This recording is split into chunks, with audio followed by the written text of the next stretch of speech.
Deus está. Estamos aqui na triagem da Casa de Recuperação Cristo Liberta, minha mana Neia, aleluia. Eu sei que não entrou ninguém ainda, então eu vou procurar aqui algo que pode vir ministrar o meu e o seu coração, que é muito interessante. Amém? Eu acho, quando a gente fala um pouco, pegar aqui a Bíblia, botar para o lado de cá, porque Apocalipse eu acho muito interessante. Esse aplicativo, ele é interligado no YouTube e no Instagram. Ao mesmo tempo que eu estou fazendo vídeo aqui, está saindo no Instagram, está saindo no YouTube. Foi um amigo que me deu um toque. E aí, eu sei que depois vocês vão ver esse vídeo. Eu quero ler algo muito interessante. E isso vai despertar a minha e a sua vida. E eu creio que essa noite é onde eu vou pregar essa palavra em uma rádio. Em Apocalipse capítulo 2, verso 2 diz: Conheça as tuas obras, tanto do teu labor como a tua perseverança, e que não podeis suportar homens maus, e que puseste à prova os que a si mesmos se declaram apóstolos, e não são, e os achastes mentirosos. Tendes perseverança, suportaste provas por causa do meu nome, e não te deixaste esmurecer. O 4 é só Jesus. Tenho, porém, contra ti que abandonaste o teu primeiro amor. Lembra-te, pois, de onde caíste. Arrepende-te e volta à prática das primeiras obras. E se não venho a ti, e removerei do teu lugar o teu candeeiro, caso não te arrependas. Tem contudo em teu favor que odeia as obras dos nicolaítas, as quais eu também odeio. Quem tem ouvido, ouça o que o Espírito diz à igreja. Amém, irmãos? Eu fico olhando assim a forma que João recebe a revelação, que é Apocalipse dos últimos tempos, acerca da igreja chamada Éfeso. E o interessante é que uma igreja atuante, uma igreja que mostra certo fruto. E é uma igreja que muitos pastores, até o verso 3, queriam pastorear. Era uma igreja atuante, perseverante, discernia no Espírito, tinha conhecimento, perseverava na doutrina. Amém? Quando não se fala sobre perseverar, não é somente em fé, mas na doutrina. E aí que eu acho mais interessante ainda, a direção da estado de vídeo é por causa da chuva, né? E a internet fica caindo. Eu não sei se vai. Aí chegou meu pastor, o apóstolo Davi, que aí o menino que falou que era apóstolo. Então eu vou chamar apóstolo. Eu vou ficar chamando apóstolo. A paz do Senhor, homem de Deus, peço oração para minha saúde e minha família. Amém, meu querido. Receba a tua cura, porque há 2000 anos atrás Jesus já te curou. Tu és curado em nome de Jesus. Se você for lá no meu Instagram, no Facebook, vai ter um testemunho. Uma mulher que foi curada de um cisto e de um nódulo na mesma hora. A conexão fica caindo, também não vou ficar parando para saber se está caindo ou não. Então vou dar continuidade. Então o que eu acho interessante é o seguinte, do capítulo 1 ao verso 3, todo mundo queria pastorear. Agora do verso 4 ao 5, é meio complicado, porque tenho, porém, contra ti que abandonaste o teu primeiro amor. Lembra-te, pois, de onde caíste. Arrepende e volta à prática das primeiras obras. Senão, venho a ti e removerei do seu lugar o teu candeeiro, caso não te arrependa. E aí ele vem no verso 10 e diz: tenho, contudo, a teu favor, que odeias as obras de nicolaítas, as quais eu também odeio. Aqui, a revelação das obras dos nicolaítas, perceba, irmãos, aqui está falando sobre profecia de igreja. E aqui, como aponta para Éfeso, é a igreja de Efésios. De Efésios, aponta para a igreja de Éfesos. Amém? Aqui Paulo escreve para Timóteo. E é muito interessante, porque, como eu disse, atuante, perseverante, discernia, guiado pelo Espírito em ação social e era firmado na doutrina. Agora, tem alguma coisa aqui que havia uma exortação de voltar à prática das primeiras obras. E aí ele fala sobre que eles não entrem no caminho dos nicolaítas. Quem eram os nicolaítas? Era um povo que entrou na igreja e deturpou, amém, a sã doutrina, pregando de uma certa forma em que estava sendo já reprovado por Deus.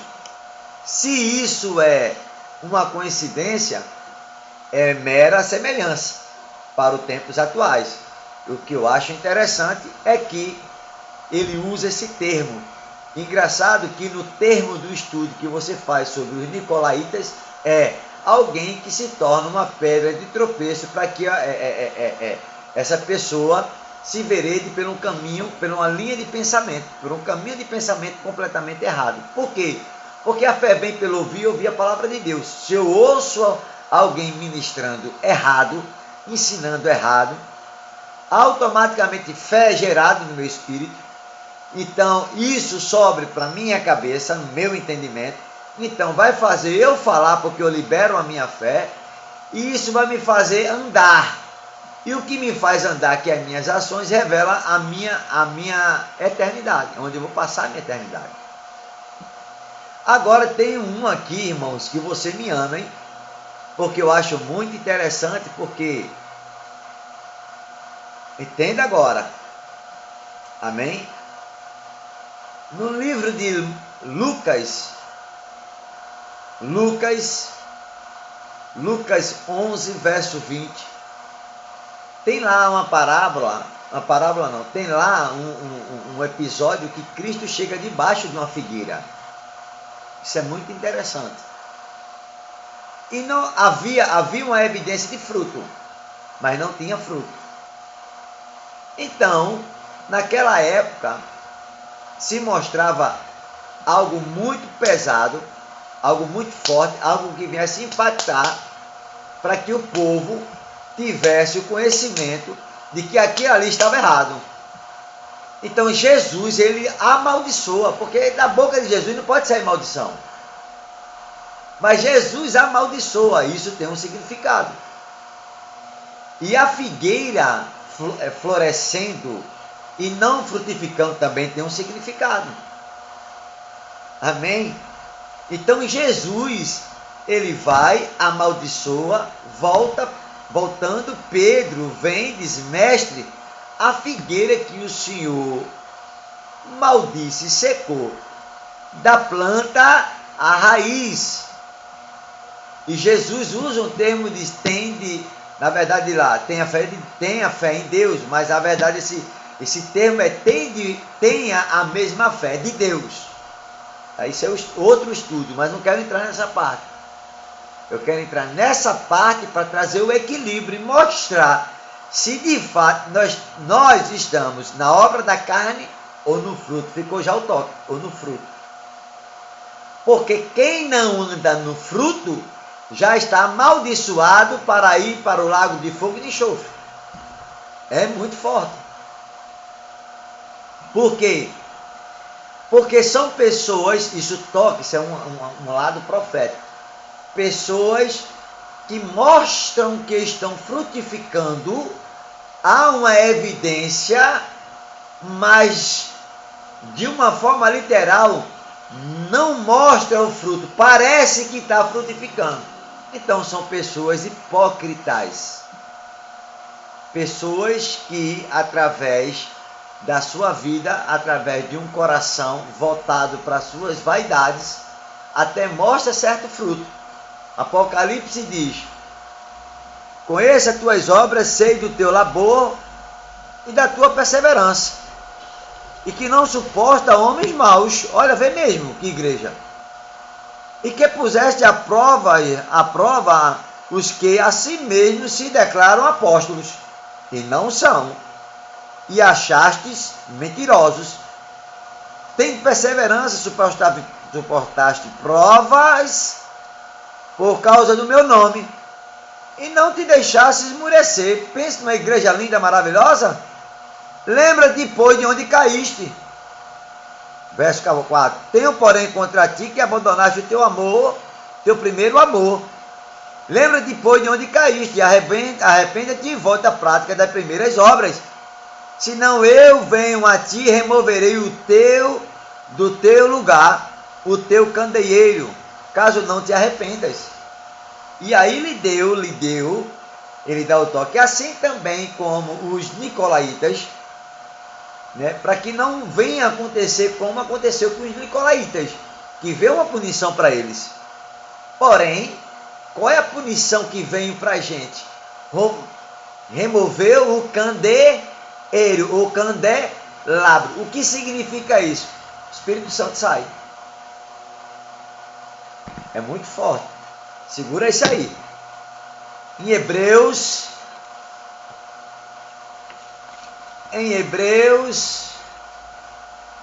verso 12.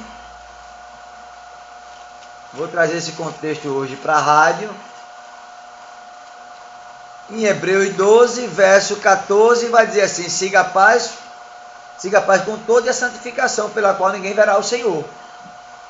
Siga a paz com toda a santificação, no qual ninguém verá o Senhor.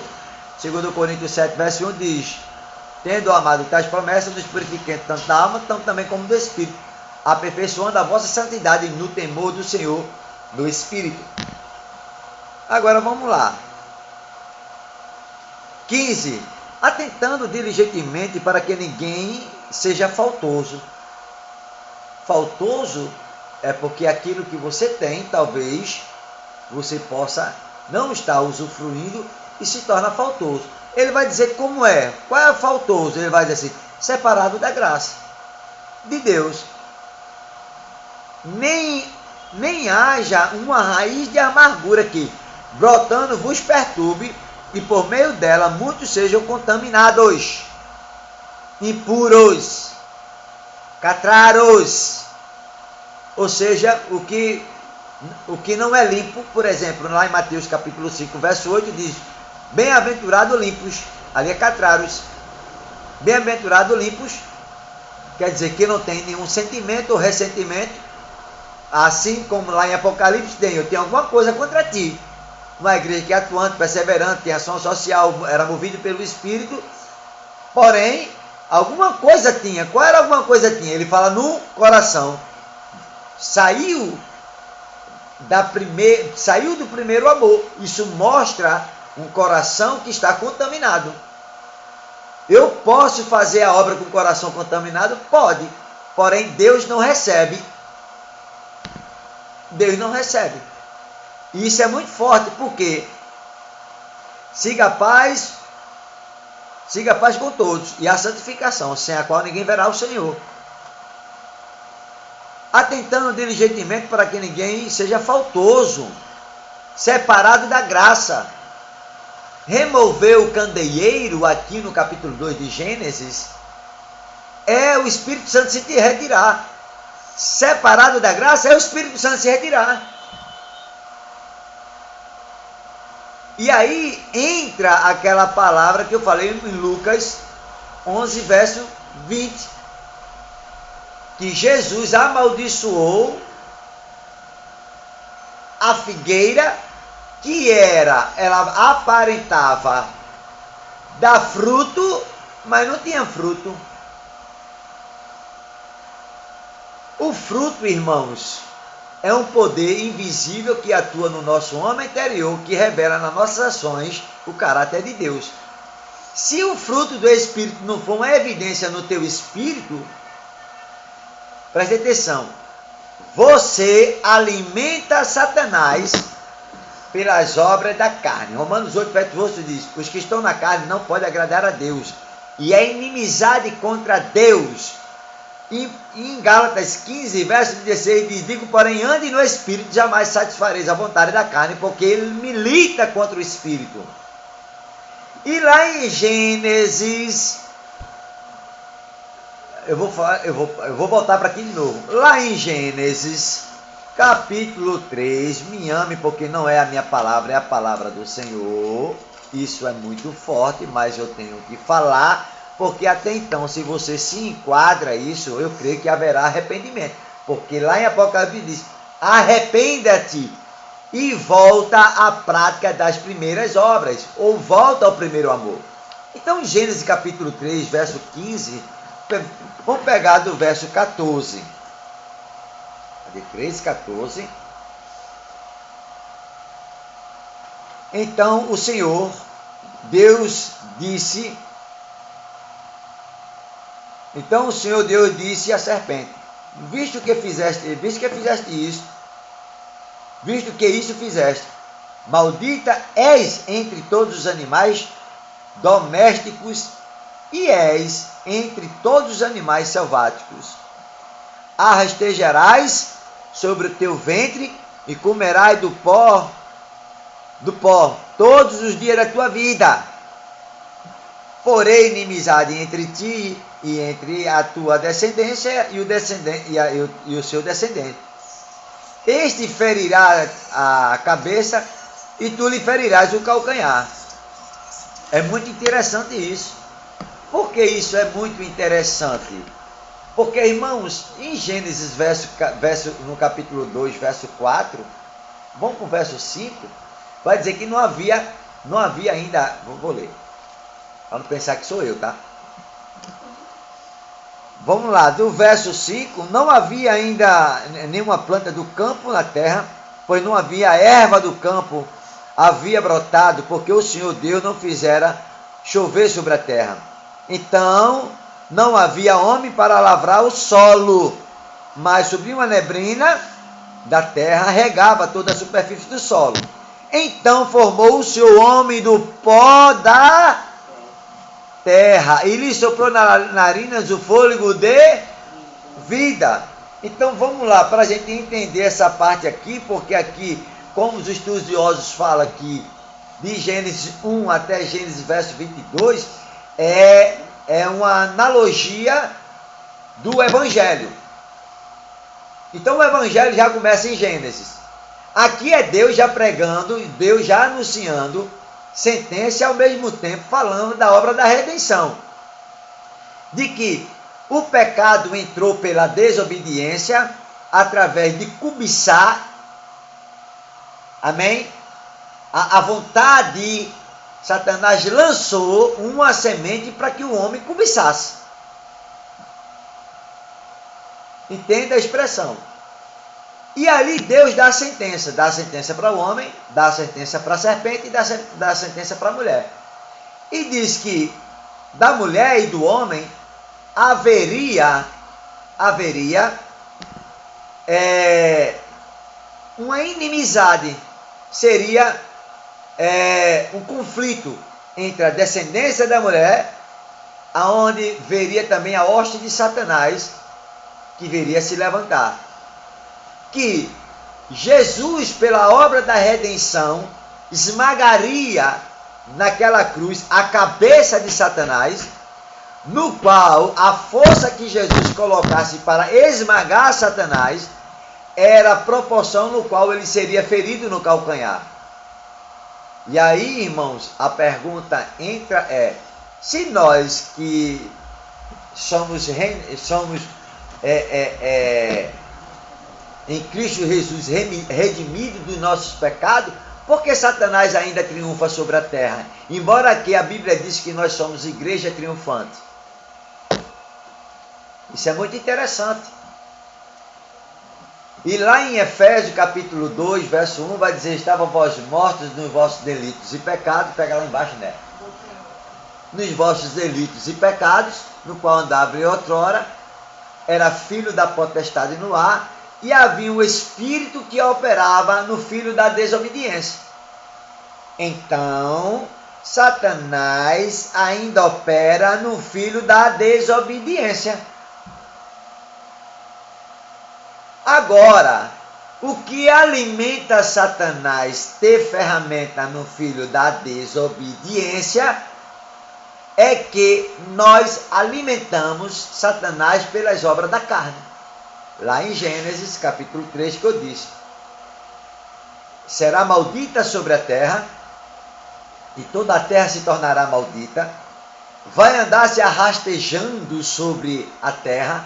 Isso é uma analogia que sempre vai estar debaixo da autoridade do poder que vai estar sobre a igreja.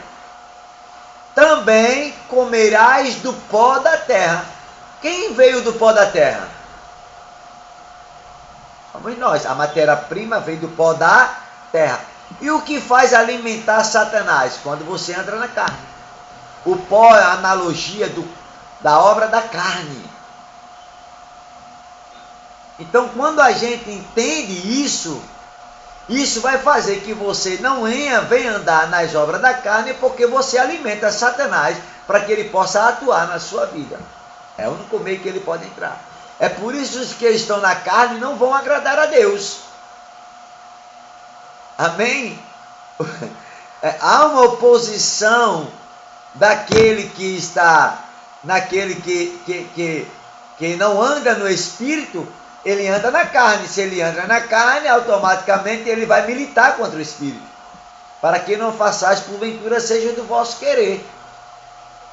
Então essa é o contexto que veio no meu coração. E aí eu volto novamente para Hebreus capítulo 12. No verso aqui agora 15 diz: atentando diligentemente para que ninguém seja faltoso, separado da graça de Deus, e que não haja nenhuma raiz de amargura, brotando perturbe, por meio dela muitos sejam contaminados. A raiz da amargura, ela pode vir. E se você receber essa raiz da amargura no teu coração, você entra na carne. Você alimenta Satanás, se torna filho de obediência, que lá está em Efésios capítulo 2, verso 1 e 2. É complicado, varão. É pesado a palavra, mas é o que liberta. Eu não vou pregar enchendo o ego para ninguém, não.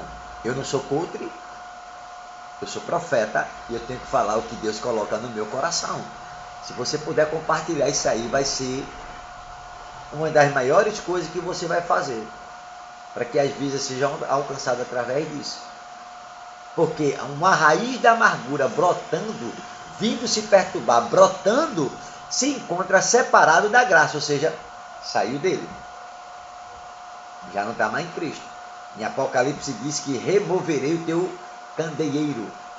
Candeeiro, candelabro, se chama o Espírito Santo. Presença, glória de Deus. Porém, irmãos, eu acho interessante, porque quando se acha faltoso nisso, e é separado da graça, para onde vai parar você? Você vai para a eternidade. Vou mostrar aqui 2 versículos que não. Primeiro ponto, na continuidade, ele vai dizer assim, 16. E não haja algum impuro ou profano, como foi Esaú, o qual, por um repasto, vendeu o seu direito de primogenitura.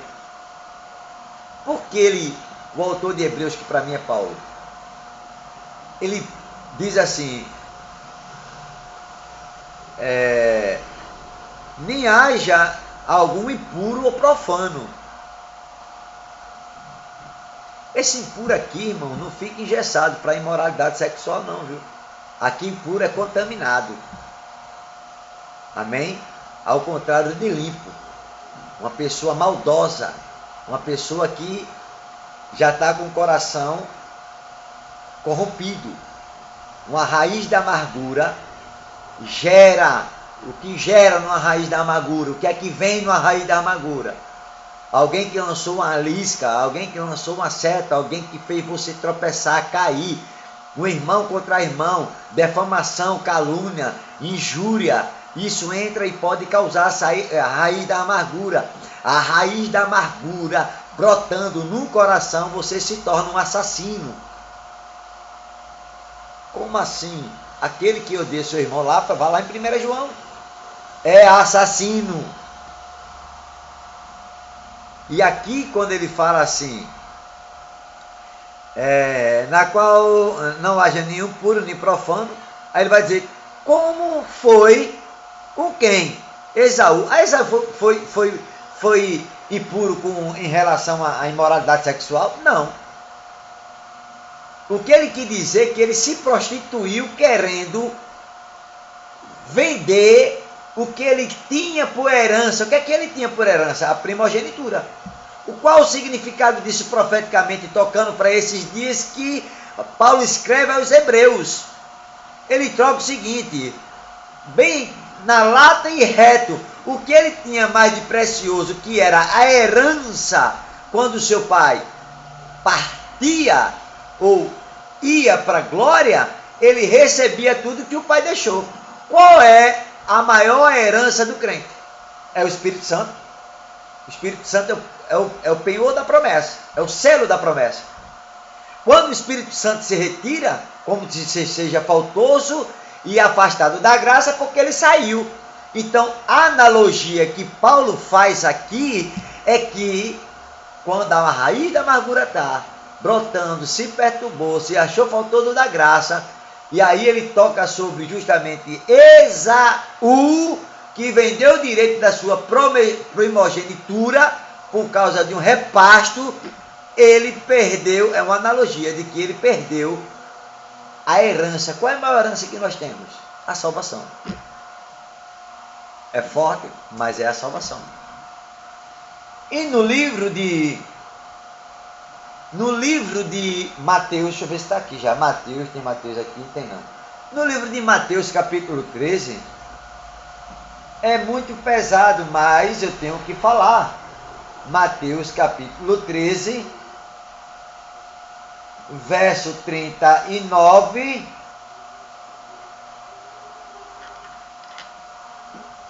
Mateus 13, 39 vai dizer, o inimigo, sobre a lei da semente, sobre o joio e o trigo.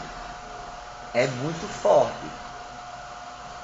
Porque, irmãos, bota no Google aí, você não consegue encontrar ovelha que mata ovelha. Não tem. Agora, lobo com pele de ovelha mata. Quem lança a raiz da amargura são os próprios irmãos. Depois eu vou mostrar aqui vocês na Bíblia. Então vamos lá. O inimigo que semeou, ele está fazendo resumo, explicando sobre a palavra do joio e do trigo. O inimigo que semeou é o diabo. Opa! E o ceifeiro é a consumação dos séculos. E os ceifeiros são os anjos. Vamos lá. O inimigo que semeou é o diabo. O ceifeiro é a consumação dos séculos. E a ceifa é a consumação dos séculos.